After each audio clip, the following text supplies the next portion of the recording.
Welcome to Kermode Uncut. A couple of weeks ago, I did a blog about editing, which I've been thinking about quite a lot as a result of a conversation I had with Simon Mayo on the Radio 5 Live film review show that we do.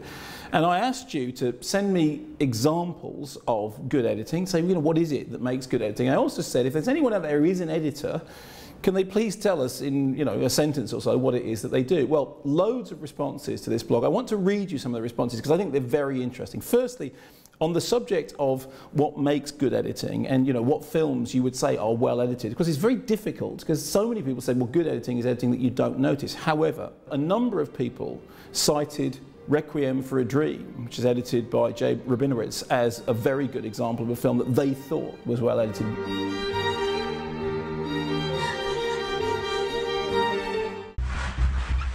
Whiplash as well came up. Somebody said it was the kind of film in which it's noticeably incredible editing. Lots of mentions, of course, for Goodfellas, and Thelma Schoonmaker, who was working on that film and with many Scorsese movies. And also Enter the Void, the Gaspar Noé film, that came up a couple of times. These are films that people noticed the editing, but thought the editing was done well, noticing it wasn't necessarily a bad thing. Moving from that on to what actually makes good editing, here are some really great responses. This from Will Chadwick.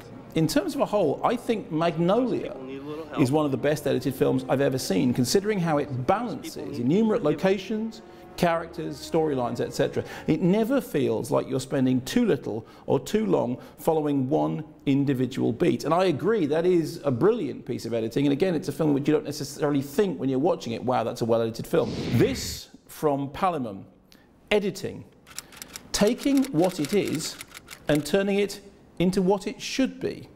I think it's a terrific description of the cast. This is from editor Doug. It's about emotion and rhythm. It's a joyous, privileged process, often about gut reaction. When I, as an editor, watch rushes for the first time, I mark and keep note of moments which have an immediate impact on me, whether it be a particular nuance in a performance or glorious establishing shot where the sun glints perfectly on a lake. That first viewing is crucial. Because if those moments emote something before any editing has taken place, then I know that they're a bit special and they'll go in the first cut. And that's a real insight, I think, into how editing is done on a practical level. This I like very much from John Page 93. To be an editor is, to cut a long story short, exactly that. Think about it.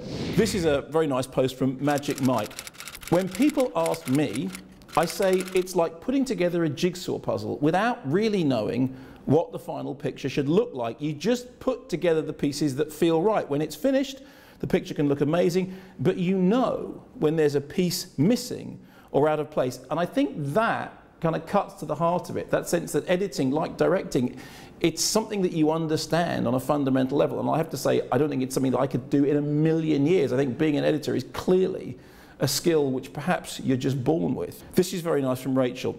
It's a bit like having someone else take your paint and your brushes and paint your picture while you are forced to stand back and look over their shoulder, wincing. And I've heard so many filmmakers talk about the experience of being in the cutting room and seeing their movie being cut. And sometimes it's absolutely wonderful and sometimes it's very difficult. And the editors themselves feeling that same thing about their relationship with the director. So we start to move on to a number of sort of insider comments. This from James Dingle. I am a film editor. What do I do? The fine cutting, the software, it's all second nature. By the end of the film, I want the audience to understand why the director wanted to tell the story in the first place. In actual fact, I spend most of the time in meetings with the producers, who pay my wages, and the creatives, whose vision will provide another job after this one, and who, by post-production, won't willingly be in the same room together. I liaise with them separately, the aim being one group will considerably concede to the other, avoiding that awful compromise that is a mishmash of ideas. This I found particularly astute. This is from Adam Nelson 12. I recently wrote, directed and edited my debut feature film. Congratulations, incidentally. And after doing so, I would define the editor's role as performing the final rewrite of the film, which is very interesting, the idea that a film is kind of written in the editing room. Just a few short, sharp, pithy statements to end with. From Isaac's Oscar, movies are incoherent until the editor steps in and translates it for the audience. This from The Act We Act, a film is made in the edit suite. Before that, you just have ideas and raw footage. Marcus Muse kind of agrees. The rest of the film crew goes out into the world, finds the best materials they can and delivers them to me. I build you a house. This from Alfie Nolks. As an editor, I spend an awful lot of soul-destroying time polishing turds. That was actually following up on a previous comment.